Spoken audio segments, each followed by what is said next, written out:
ఆ బ్రాహ్మణుడు, ఇతను దైవము నీకు అనుగ్రహించిన పుత్రుడు.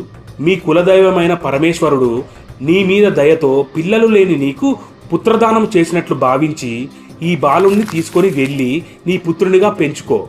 అలాగే ఈ వేళా విశేషాన్ని బట్టి ఇతని ద్వారా నీ కీర్తి ప్రతిష్టలు పెరగటమే కాక సర్వసుఖాలు కలుగుతాయి.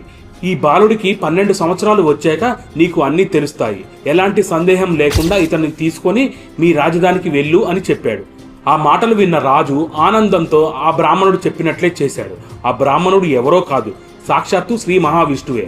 అలాగే పరమేశ్వరుడు అక్కడ ఉండి దీన్ని మొత్తాన్ని చూస్తున్నాడు.